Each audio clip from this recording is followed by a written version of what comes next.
And we've had an incredible fucking year. Over 117,000 people in all of our courses and programs around the world in 150 plus countries. Yeah. So that's just fucking ridiculous. I think we'll tick just over $16 million. So I had no desire to want to go back to the United States, but we did. And it's obviously now the biggest market for us anywhere in the world, which is just incredible. Yeah, it's been an incredible year. Very, very lucky, very blessed. Very excited to go through a final podcast for 2025. Ash and I have a ritual whereby normally Ash prepares for this, but she decided to raw dog it today instead. But we normally do dinner together before the end of the year, sometime between Christmas and New Year's, and we reflect on the year and we go through a series of questions. I still have those questions. Oh, you have them? They're up here? No, they're just, I've got the blog. It's saved permanently. We would do the same one every year. So we are really well prepared. So we normally go through a series of questions to reflect on the year, what it's been, what could we do better, what's the plan for 2026. I thought this could be a really great opportunity for us as a final podcast episode to talk about those things. And we've had an incredible fucking year. And so I thought it'd be just quite special for us to have that dialogue together. And let's see where that goes. So you do want my reflection questions? Yeah, that's why you're here. Otherwise, we could have done this as a solo pod. I thought you were the host and I was the guest. No. It's our show together, baby. Okay, let me pull them up. Well, before we go through the year, and all the different things as part of that, highlights for 2025. Business, personal, and family. I'm interested to get your take on highlights for this year. Okay, great. So business highlights. That's an easy one. This year we have accumulated a phenomenal group of people that now surround us in our business, which for the first time ever just really feels like we have ticked the culture box, the work ethic box, the passion box, like everyone that we have around us at the moment are just really all phenomenal in their own right. And it is really just a collection of the most misfits. Yeah, a collection of misfits. But that would be like we've achieved a lot in the business this year, but I think majority of that is because we've managed to, along the way, pull in the right people at the right time into the right positions. And without all of that working in the way that it has, we probably wouldn't have achieved half of what we've achieved. But we just did a team wrap up a couple of days ago with all of the faces from all around the world. And that was a really humbling experience just to hear everyone else's highlights and why they do what they do and why with us. And I think sometimes we are so busy in the doing of everything that it was just really nice to stop and stock take all of that, but just hear from everyone in the team. And that moment itself was like a huge highlight for me, just to see all of the faces that we have now supporting us in our dreams, which is just crazy. Yeah, agreed. That was a very special moment on Wednesday. We didn't have the whole team on. I think we had, 20-something people were on that call? I think we're only missing 2 or 3 people. Yeah, some of the salespeople and then some of the partners. But that was very special. Yeah, it was. And it's crazy to think that the start of the year, it was like effectively in the core operations team was just me, you, and George. Yeah. Right? Like everything else has been hired since then. Yeah, that's I think we hired crazy. 17 people this year. Yeah. And I think the team itself, it's amazing to get the group of people together, but I'm not sure that group of people in a different environment do as well as they've done together with us. Yeah. And I think that's really down to you and Jaden and Kim and what you guys have done in terms of the team and the dynamic and the culture there, because that's been really incredible. For me, the business wins for the year are income and impact.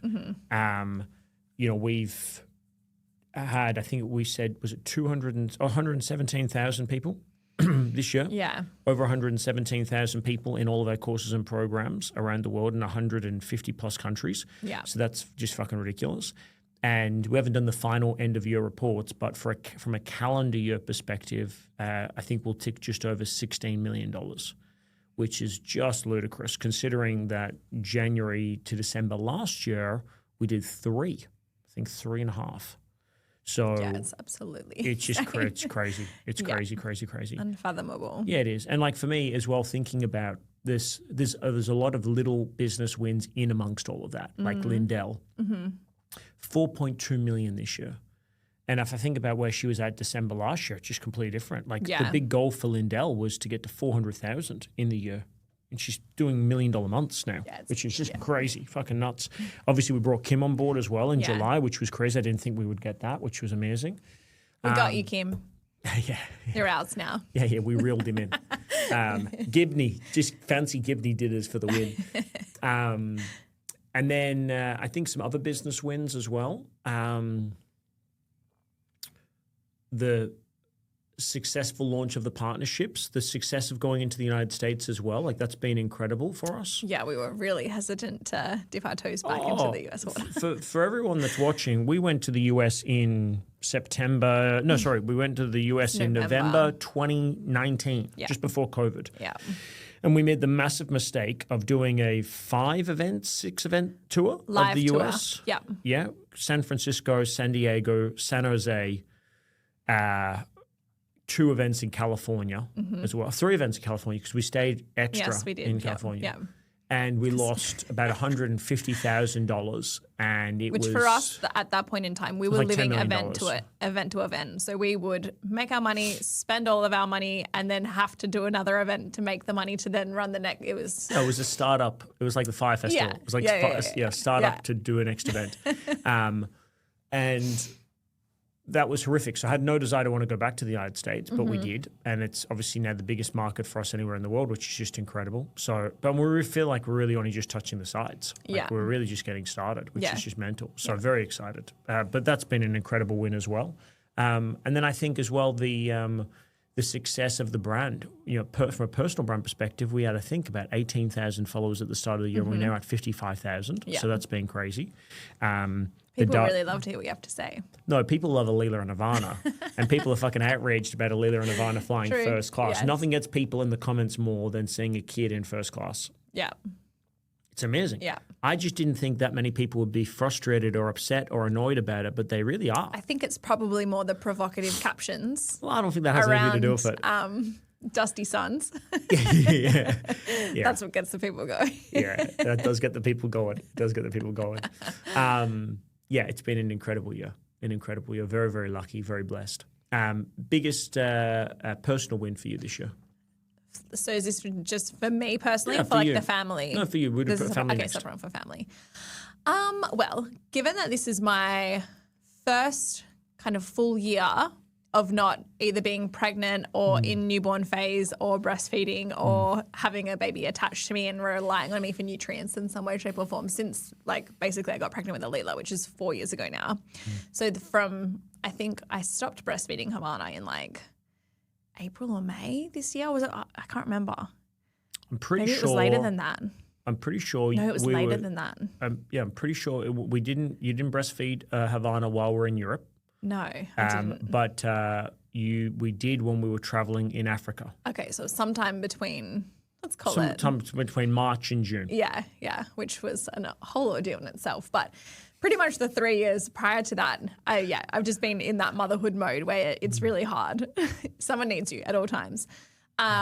So good luck, Gigi. You've got a decent of a couple of years where that happens, by the way. to be fair, we got pregnant very quickly after Alila, where we weren't expecting to. So we were hoping to have more time than what I did initially the first time around. But anyway, and the ability to be able to just focus on myself again from a physical perspective. Not that that's important, but I think it is important to be able to feel like yourself after going through some huge shifts and changes physically over the last couple of years. And being able to just work with my coach Alice and being able to just follow instruction and get the job done and get in a really good rhythm and routine with that and feel really confident in my body again has been a really big win for me this year. I'm just... For context, just so everyone can appreciate it online, because what you've achieved in terms of health and fitness is fucking remarkable. Where were you at the start of the year in terms of weight and where are you at now? Okay, we're just going straight into it. Well, you're going to celebrate it. You fucking celebrate it. Sure. Like, you've Okay, done an yeah, amazing cool. job. If you weren't proud of the weight that you had, I wouldn't mention it on the call, but you are, so we may as well talk about it because I think it's important. It was a solid 10 kilos that I've lost this year. It's incredible. Which is, and you're really at pre-Alila weight now. Yes. Yeah. Which is amazing. Yeah, that is. Yeah. I'd honestly never thought I would get there again. So it is nice to, and yeah, again, it's not about the numbers, but definitely about how you feel. Oh, so fuck, it is about the fucking numbers. No, it is. People say that that's bullshit, but then on the same token, let's be clear, how many times have we had conversations privately where you've stood on the scales and you haven't been happy with the numbers? Yeah. So it's like, I think this is important. It's not about the numbers in the sense of there's more to the numbers than that. But for people listening at home, people say that bullshit. It's like, oh, it's not about the way you look or it's not about the numbers on the scale. No, it's not about those things. But if you're standing on the scale not happy with the number and you don't look good in the mirror to yourself, then it is about those things. Yeah, and totally. So I just don't want to put out that the number should dictate in any way, shape or form like how you feel about yourself. No, but it still does though. I know that, so, but it shouldn't, but it does. But then just be honest about that for people as well. Sure. Like, yeah, okay, fair. yeah. Yeah. And then you get to celebrate it. Yes. So yeah, from a personal perspective, I'm just really happy with the fact that I feel like myself again after a long time of not. Well, for the purpose of it not being about the numbers, Okay. but still about the numbers, honestly, in your reflection, because I'm going to ask a question, but I'll give you context for me. Yeah. The other day I was walking around the river, as you know that we do. Yeah. And I was thinking about the fact that when I was starting Wild and we didn't have the success that we have now, there was a hunger and a drive to want to succeed. And I still felt the same now. Yeah. It's just that we have the numbers are bigger. Yes. So, but it's the same thing, right? But for me, the feeling is not the number in terms of did we make some sales, did we change lives, did we have these number of partners, but it's more the feeling of growth. Yes. Feeling as though Yes. we're improving and we're getting better. Yes. Right? Yes. And so from a physical perspective, as you know, I just got my scans done. We'll talk about them in a second. And the numbers have been really good for me. But on the same token, I know there's been times where the numbers on the scale have been good, but I haven't felt good because I know I'm not doing the work. Yeah. So I'm interested for you, and it's a spectrum, right? Yeah. So, you've lost more than 10 kilos this year. You're at pre-baby weight.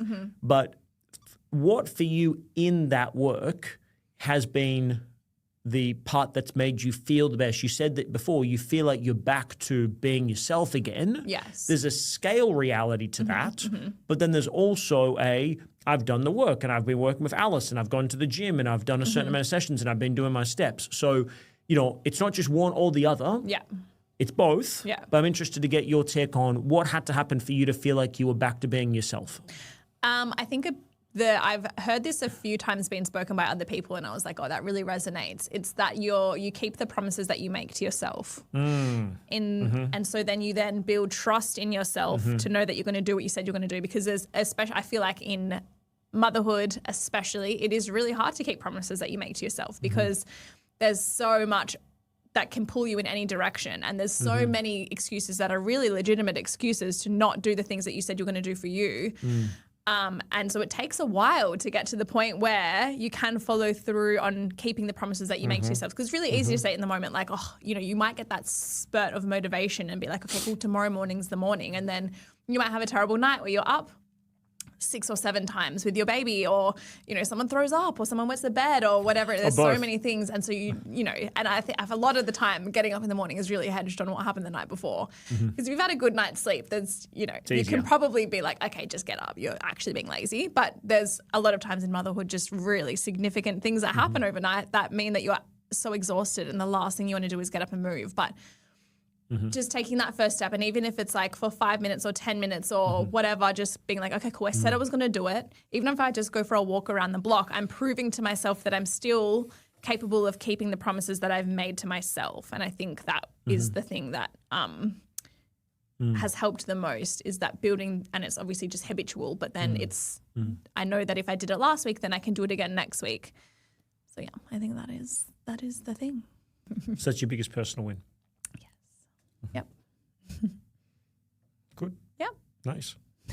Would you like to know mine? Yeah, Yeah, we'd love thanks to. for asking. Yeah. Can you tell we've been married for some time, Gigi? I didn't know I had to ask. I thought we were just Well, going you don't have to ask. You don't have to. But fuck, it might be nice to know what to share in the podcast, Let's keep all of this in. This is all good stuff. Is it though? Sorry, guys. Look, biggest win for me is just being able to support my wife in achieving her goals and dreams. Straight up rubbish. It's just really being able to help my wife. It's not about the weight, but she's lost 10 kilos, and she just, for me, I wake up every morning going, it's nice my wife gets to feel like her again. That fills me up. I don't really have success outside of that. No. I just live for that. Yeah. Yeah. Yeah. Great. Yeah. I'm glad we're on the same page. It's all about me. We are definitely on the same page, baby. Don't worry about that. No, my biggest win for the year personally, we had this conversation earlier today. I set 4 Masogis for the year, and we'll talk about Masogis in a second. One was for us to do 10 million in the business. We did that in the financial year, so that was a win. One was to get to between 90 and 95 kilos at 15% body fat, and I am 90 kilos at 15% as of today, so that's a win. But I don't look anything like the fucking photo that I had for the goal. So I achieved the numbers, but not the visual, so got some work to do there. I wanted to graduate from King's College with my postgraduate in neuroscience and psychology, and I submitted my final piece yesterday. Yeah, you did. And by that I mean that AI and I graduated from King's College, so we'll see. Hopefully, let's release this post. They give me the paper. I do declare that I use AI when I submit it. It helps me with grammar and editing. Yes, just those things though. No, only those things. All the ideas are my own. And then the final piece is that we wanted to get pregnant. Yeah. And unfortunately, we haven't done that yet. But who knows? It's still possible for the end of the year. But that's been a work in progress. Yes, that's never in our control, really, is it? That one's divine. Well, practice more. Try harder. So the business has been all-consuming, but I'm really proud of the discipline in the fitness stuff. Yeah. In the years gone by, it's been more fitness focused in terms of like running, and done like the half marathons and stuff. And I haven't done that, and I probably feel like I should have done better with the running this year. But I have been really diligent and disciplined in the gym physically, getting to the gym in the morning. And for people watching, we have a cadence normally, not every morning that we do it like this, but probably 3 times a week has probably been the standard since we come back from Europe. Yeah. Where Monday, Wednesday, Friday, I'll normally get up early all days, but on a Monday, Wednesday, Friday, I get up extra early. I do my workout first. I come back so you can go and do your workout, and I have the girls, and then we both get into the day. And I think that's worked. That's worked really well because it support each other. And I think it's helped you. Not that it's ever been an issue for me if you hadn't gone to the gym when I've come back, but I think it helped you to go to the gym because you knew that I got up earlier to go and do it for you. Without a doubt. There's like an extra level of accountability there because I wouldn't, especially when we're all pulling late hours overnight, I don't want to ever force you to get up earlier than you need to and then not take advantage of the space that's been created to go and do the thing that I said that I wanted to do. So I think the thing I've noticed with you this year, and probably over the last 18 months, but especially this year, is that if you know Calvin well, you'll know that he's normally like an all or nothing kind of guy. Like he'll pick something and it will be so extreme and definitely unmaintainable in most cases. But for the most part, very extreme. One can hope. He goes for hard and fast for short periods of time. But I think the way that you've approached your fitness, which is different this year than what I've noticed in years past, is that even though there's like other pressures and stresses on your time, that you've still been just really consistent. And it's like, cool, if I just feel like going for a walk today, I'm going to feel like going for a walk. If I, go to the gym, I'm going to go to the gym. Whatever it is. But you've still done those things consistently and gotten up and moved regardless, and I feel like you haven't had the all or nothing approach. And I think that's something different this year that I think has helped you in sustaining all of that. And I'm proud of you for that, because normally you would go very extreme, and you've just done, I think that the reason for that, though, has been that the goal hasn't been the fitness. like, to be fair, I haven't been exercising and training and working out for the purpose of achieving something in terms of body transformation. Yeah. It's been more, the way I've framed it in my mind, has been more about having the daily discipline of exercise, whether that be lifting or running or going for a walk. It's been the daily discipline of showing up and doing that every day as you have to continue to earn it. Yeah. Right? So it's not, I think if I've been going to do a half marathon again or a marathon or another Ironman, then it would have been different because the goal would have been about an outcome, whereas opposed to I've just been showing up because for me, it's not been about fitness. Fitness has just been the vehicle from which I meant to demonstrate personal discipline and the importance of just setting my intention for the day. So it's been more of a mental health piece than I think a physical health piece. Yeah. And the physical health piece has just been a bonus as part of it. Yeah. Wins as a family.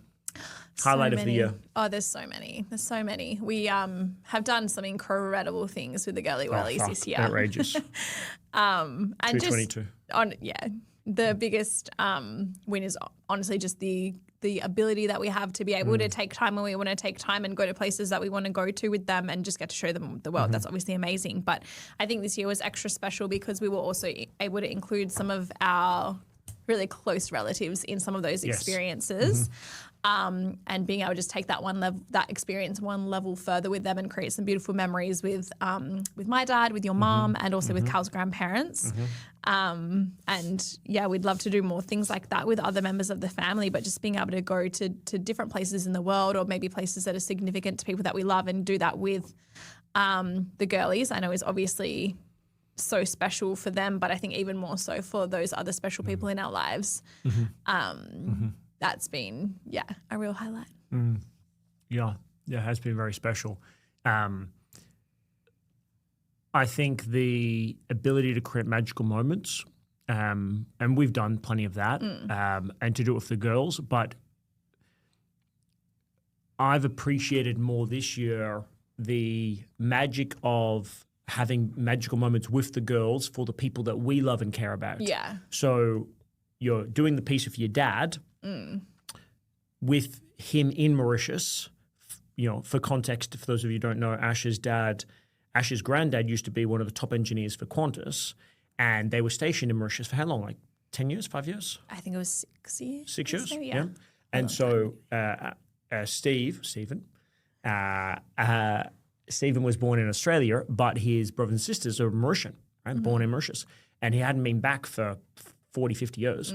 And so we wanted to go back, but we wanted to go back with him and we wanted to go back with the girls. We facilitated that in March.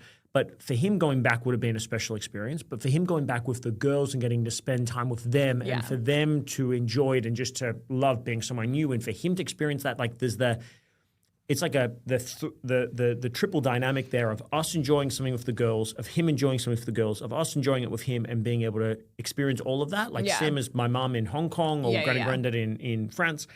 There's magic in that. Yeah. It's just incredible. And that was really, really special. Yeah. This has been an incredible, remarkable personal year. Yeah. There's been so much that we celebrated together as a family. But we've got the calendar for the year, and I thought we could go through just the highlights for each month because each month has been fucking remarkable. So let's go month by month. It may induce some anxiety for some people. Trigger warning. You get a sense of what this year is like. So January, I go to Hong Kong, and we set up Wild Hong Kong. And that was an epic trip. So we fly over there, and then we come back and we go down to, we'll go up to Lancelin with your grandma, with the girls. And then we launch social media marketing with Kim and the partners. And then me and you, we have our first solo trip away without the girls. And first we go ever. To Melbourne for the Australian Open men's final. Yes, we did. And we see Simon and Yetta. We do dinner there together. We do some incredible places, and we get to see the men's final, which Yannick Silva just spanked in. Yeah, it was amazing. I can't remember who he beat, but it was over in like 3 sets straight away. We do that, and then we come back, and that was January, which was just mental. Okay, February. Well, we went to see Wicked on stage, which sparked a whole nother journey that we're still on. We're still deep in the Wizard of Oz. Our children love it. Some of these things, I don't know what they say. Shits and gigs. Yeah, I saw that. That was rubbish, by the way. Yes, it wasn't that great. Jaden But- started in February. He did. That's a big highlight. Yeah, I mean, we hired him when we were in. Yeah, we did. We at told the him. Ritz in We were at the Australian Open. Australian Open. So yeah, Jaden started with the team in February, which was amazing, and then we had a solid couple of weeks with nothing, which is unusual. Then, Well, we worked and had life and a family, of and course, we didn't travel or do anything. But like by comparison to, I suppose there's some chunks in there where there's not so much going on. But Sorry, anyway. guys, this is Ash's first time looking at this I document. actually It's a remember calendar of the year. Okay, so get a Fast cup. forward to the 20th, baby, on Get a our cup of wedding tea. anniversary. Get a cup of tea, guys. Okay, wedding anniversary on the 20th, and What then did we do? Can you remember what we did? No, we didn't do that much because we had a special dinner in Singapore. Oh, there she goes. She remembers. Amazing. At, Unbelievable. Odette, which was 10 out of 10. 3-star Michelin 11 restaurant. out of 10. Your in boy fact. got that done. It was very, very, very beautiful. Yeah. It was quiet the lead up to that because we had a huge saga to deal with before we went away. But anyway, Do you want to explain that to everybody, by the way? sure. Or would you like me to explain it? No, I can explain it. Please. Basically, we've just hired Jaden. We are about to go on a big family trip to Singapore for Carl's granddad's birthday and also the wedding anniversary of Carl's grandparents and my birthday, and amongst other things. Included in that trip on the back end is also Africa, South Africa and Mauritius with my dad. So big trip coming We're up. away for 6 weeks. Yeah, it's a long time. Yeah. Just before we went away, I think it was a few days before we went away, our direct debit provider basically told us that we needed to get all of our clients out and find another direct debit provider. So that means that literally all of our income, all of our contracts, everything that we basically use to run the business. At this point, it's like $7 million worth of yeah, clients. Yeah. All getting processed by an outsourced agency. They said no. Take your clients and go somewhere else for reasons that we don't need to go into. Just ludicrous. Ludicrous reasons. But obviously, as you can imagine, we've hit panic stations and we have thought about cancelling the whole trip because it's that significant. Like if this piece doesn't work, like basically we have no business. So, and they also have given us a very tight time frame, 30 days, to find another provider, which is like near impossible without some really significant arm twisting on our end. Yeah, just wild. And also told us that at any point in time, if they want to, they'll just shut us down. So we're pretty much just pulling people out and trying to do whatever we can to accomplish the mission of finding someone else. Anyway, luckily for us, Jaden has been through very similar processes time and time again. He has connections in the direct debit world and was like, guys, I've got this. If you please go on your holiday. But it was very touch and go. I think even in Singapore, we were still touch and go as to whether or not we were going to proceed with going on to South Africa or not. But that was honestly probably the most stressful experience of the whole year, I would say, leading into that trip. But yeah, it would just mean that we would obviously not get paid, not be able to pay any of our staff, not be able to pay any of our overheads. If that obviously, and not have any of our client details available to us. So yeah, that was an absolute nightmare to find out a few days before leaving on a huge international trip. But yeah, like big shout out to Jaden for rallying behind us and also having the know-how. Otherwise, we honestly, we would have been fucked. So that was February. So we did Singapore in February for Carl's family trip, which was amazing. Heaps of highlights inside of Singapore. Obviously, it's a phenomenal place to go and travel with kiddies. And we were there all the way through till early March. Yeah. And then now it's your turn. Yeah. So beginning of March, we go to the Raffles. We're in Sentosa for the opening of the Raffles Sentosa, which is an incredible property. That was So amazing. very, very lucky to do that. Then we got to celebrate your 35th birthday, Sushi Samba.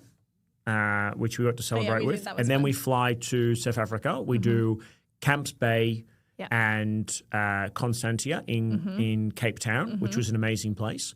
I probably wouldn't rush back to Cape Town. Really beautiful place. And the winery region, amazing. Yeah, but it I was never stunning. felt safe with the girls. Yeah. And I don't think we fully appreciated just like I expected South Africa, particularly Cape Town, to be very much like Perth. Because people always say it's very similar. Yeah. What I didn't fully anticipate was the visual stimulation of having barbed wire security fences everywhere that you go. Alarm systems. Oh, like, you always it's feel just- like you're on edge. Like we were was never very in edgy. danger while we were there, No. but you always felt like there was something about to happen because everywhere you go is security and everything is built as if you're in a war environment. Like it was really and fucking there's mental. still like, I don't know if they're called like slums or favelas or what they're called in South Africa, but there's Slums. Okay, so slums. When people mention that Camps Bay is like we don't have slums in Perth. We obviously have homeless population, but we don't have where people are literally living in like communities of tin. And that I've never seen a slum before, but that was the first India, time. right? So, well, I didn't even. Well, yeah, I guess. I did see in India, but you don't get to see at India everything's at ground level, whereas in because Camps Bay in South Africa is so hilly, you do get to see the vastness of communities. It was definitely like uncharted territory in terms of I was like, oh my God, I wasn't expecting it to be like that. Yeah. So that was an intense experience. Yes. Yeah. But amazing spot. Camps Bay, very beautiful. Yeah. And then we got to go to Babylon Storian, which is just an incredible place. If you ever go there, that was amazing. Then we flew to Johannesburg, which we thought was going to be rough, but we didn't stay in Johannesburg. We had a tour, and that was just incredible. Yeah. The safari with the girls. Yeah, that was, oh my gosh. We had Thomas, our driver, which was amazing. That was an incredible property. Yeah. And so we got to go on, for anyone that's doing a tour of South Africa, and particularly if you're doing a safari, most people do Kruger National Park, but we couldn't go to Kruger National Park because the girls are not old enough to get immunized for malaria, and this Kruger National Park has malaria. So we stayed in Johannesburg Central, and we're just outside of Johannesburg, like 3 hours outside of Joburg, right? Do you remember the car drive? Yeah, I try to forget. That's a whole nother story. Anyway, we get to this place, Kruger National Park, just outside of Johannesburg, and it's a private game reserve, which is like tens of thousands of acres. It was Kwabi, called. incredible. 10 out of 10 recommend. Amazing. And if you are staying there as a couple, they go on game drives morning and night. Morning, afternoon, but because we have the young kids, they won't take us out with everybody else. You have to go on private drives. And so we have our own driver, Thomas, who was amazing. Yeah. And so we get there. I remember we flying on day one, and it was like being in Jurassic Park in the first movie where there's no one there. Like there was us. There was not another adult there, and there's just the staff and us. You know when they have like the buffet, remember in Jurassic Park where they've got like the buffet, but it's just for you. And you're like, there's no one else here.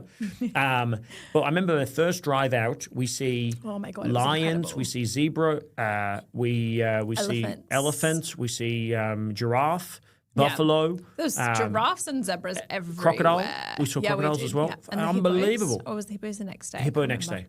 But just incredible. It incredible. Was, and we're like such me to you range. Away from lions and lioness. Yeah. Mental. And I thought they would have guns, and they didn't have guns, and I was a bit fucking terrified of that. But it was an open safari car. Yeah, it was something. Like it was something wild. I remember thinking during that experience, like, this is life. Like, just like the fullest extent of what like life is about is like being near death. Brought you closer to more life. So just like experiencing like the earth in such a natural way. Yes. And I remember just being so mind blown and in awe of the whole thing and being like, this is what like you're supposed to experience when you're here. It was spectacular. Like, this is what it is. Yeah. It was really amazing. And just being out, even just in nature, in the Jeep, like you're just like, this is incredible. Super grounding. Yeah, it was amazing.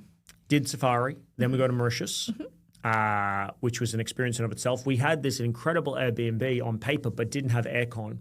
So when we get there and it's like 45 degrees in Mauritius and we were dying. So humid. So we leave and then we go and check into the hotel, which was beautiful. Yeah, Where did we stay? It wasn't Sofitel. It was...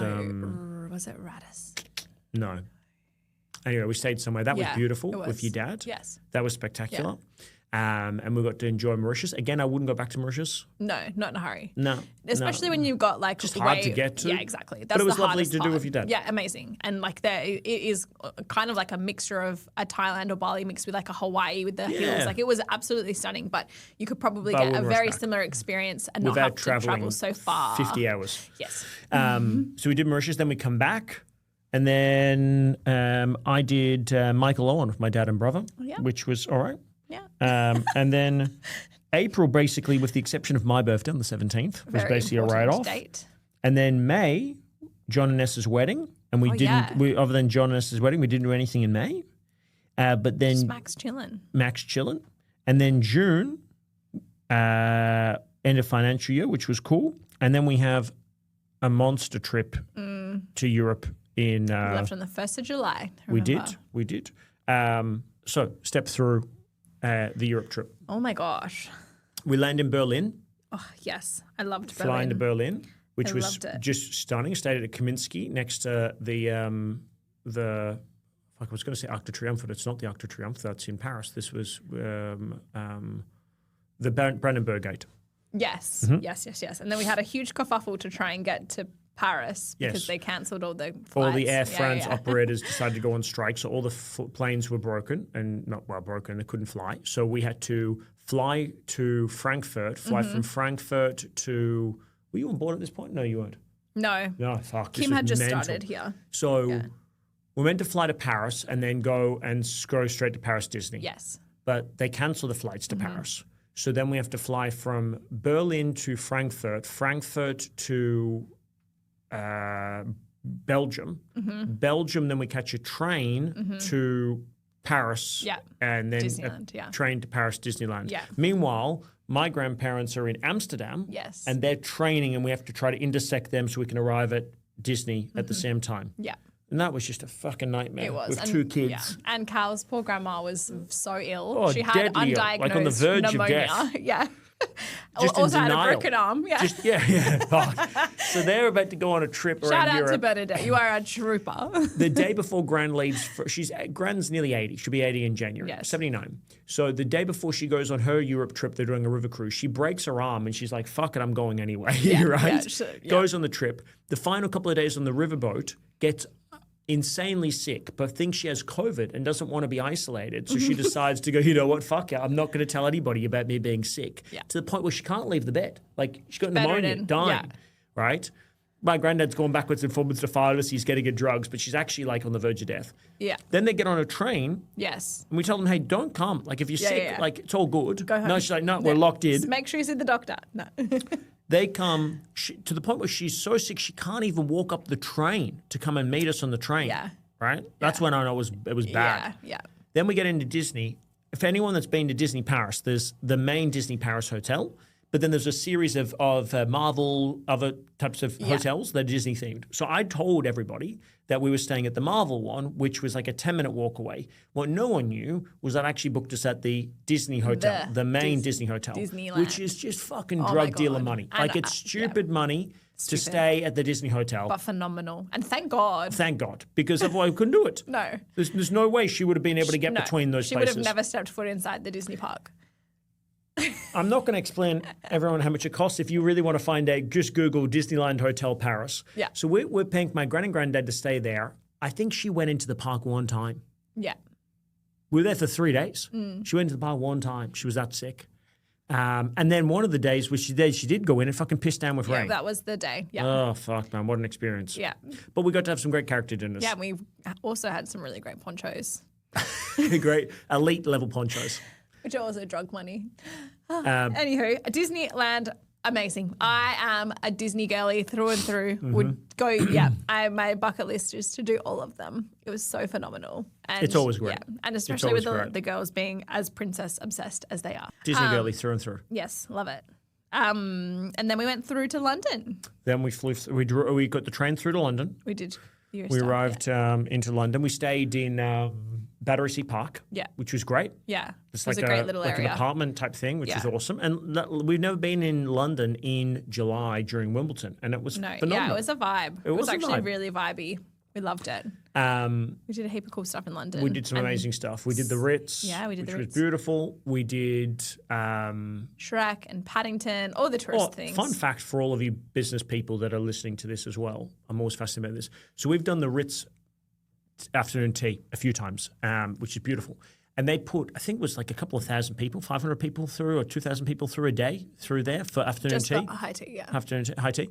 But there's only the remember the guy that sold us the ring? Yeah. He was telling us there's only like at the moment like a couple of rooms available Yeah, like at the 10% Ritz. occupancy allowed or something. I think they're renovating or doing something. So most of the business at the Ritz London is not actually the hotel. It's actually just Foot really a traffic from the dining. high tea. It's a dining room Yeah. high tea. Yeah. Amazing.